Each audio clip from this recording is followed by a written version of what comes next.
Yo, what's up mga idol? So, yun, magandang gabi. Nandito nga pala ako ngayon sa, ano nga lugar to? Sa Dusokmyon. Dosokmyon sa Dongjam? Gonjam. Gunjam, sa Gunjam. So, sakop siya ng Gwangju, no? Gwangju. So, nasa province ng Gwangju. So, Incheon to Gwangju, dinayo ko yung dalawa nating mga kababayan, no? So, mga ipis din kagaya natin na may dinindang, ayun, nagchat sa atin na gusto nga magpa-relax. Gusto ma-relax, gawa nga ng sa trabaho natin dito, hindi po talaga lahat maswerte sa trabaho. Yung iba magaan, yung papitiks-pitik. So, sa kanila naman, so hard.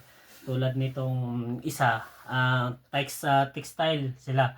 Tapos ito naman, buhatan din sa kanila sa mga gym. So, yun, interviewin natin sila. No, mga ano to, mga fresh na mga kababayang ipes natin. So, yun, tanong natin. Kumusta kabayan kumusta yung pakiramdam mo ngayon na namasahe na? Maganda naman bro kasi parang first time in the history akong na-massage uli. Ganon. Ayos naman. The best. Yung sulit naman yung yung bagay ka nga nila, yung serbisyo sa binayad mo. Sobra kasi hindi ko in-expect yung normal lang na masahe hindi ko in-expect na may mga lagutok ganon. Solid yun, solid.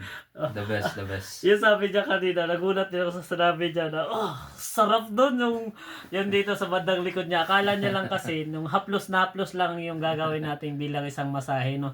Yung haplosin lang ganito, ganyan. Nung sabi ko, subukan natin na ganito, ganyan. Yung first time niyang napatunog yung likod niya, liig niya, sobrang sarap. So, ito, inindang niya lang. Dito din. So, halos lahat katawan yan. Tapos ito naman, si Kabayan. Ano pangalan mo para? Pangalan? Hector pala, Hector. Siya po si Sir Hector, no? So, isang professional teacher po, no? English teacher. Tama. Professional English teacher. Ito naman si Kabayan. JR po. Si JR po. si GR. So, si parang GR yung contact talaga sa akin. Kumontak sa akin kanina. Yes po.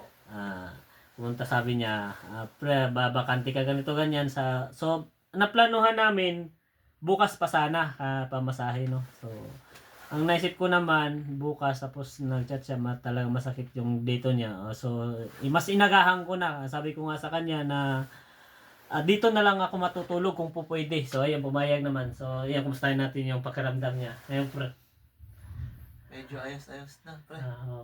goods naman. Goods. May pa Cairo pa. So ayan, may pa-Cairo pa. Tama. So bukod doon sa masahe, so hinga natin sila ng advice, no? Kasi mga presko pa lang no? Mga presko Yes. sila dito, fresh na 2 fresh. months lang. 2 months. So ikaw pre, ilang buwan ka na dito? 2 months. 2 months. So kumusta ang pakiramdam mo sa 2 months mo sa Korea? Ang bigat. Ito, lapit natin. Kumusta? Ang bigat. Ang bigat. So, ika nga nila, yung dati napapanood mo na masarap ang buhay sa Korea, no? Ang nais kamay. So, ika nga nila, yung dati napapanood mo na masarap ang buhay sa Korea, no? Ang nais kamay. So, petiks daw. Hindi naman. Tama pa, petiks. Pero yung expectation versus reality. Mahirap. Mahirap na masaya din. Masaya dahil Sumasahod, syempre.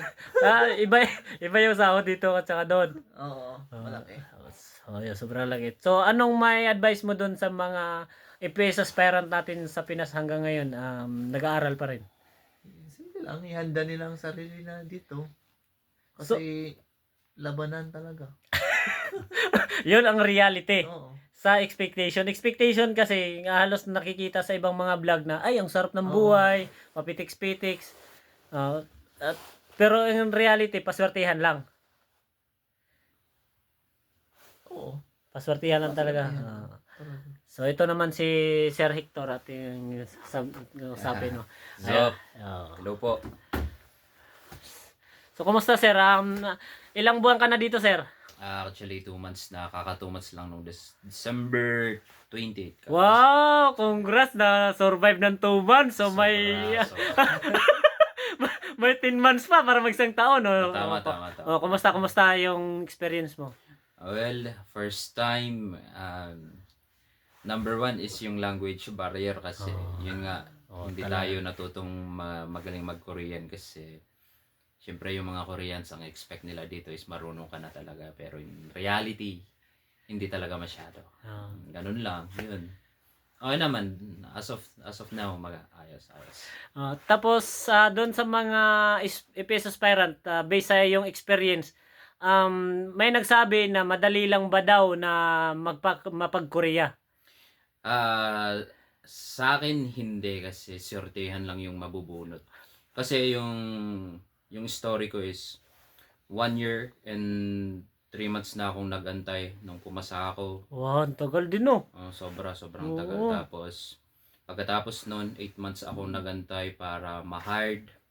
Tapos after noon 2 months akong inayos lahat ng mga papeles hanggang makapunta dito sa South Korea. So sa tutusin hindi madali mag-Korea. Tama. Dahil parang ika nga nila mas mahirap talaga subukin ang butas ng karayom. Tama. Sobra. Yan, so ayun. So napakasulit-sulit ang kanilang mga information na ibinigay sa atin no, para doon sa mga EPS aspirant natin. So para sa akin din sa experience ko, expectation versus reality, napakalaki pong diferensya. Kailangan 100% buo yung decision mo. 100% na porsigido ka sa balak mo na pangarap na gusto mong abutin. Kasi kung papitiks-petiks ka lang sa exam pa lang sa Korean, kung papitiks-petiks ka mag-aral, wala rin. Talaga hindi mo siya kayang ipapasa ng tsamba and nida lang. So yun lang ang mga natin, so yun ang mga advice ng ating mga puging mga kababayan nakakarating na. Di ba?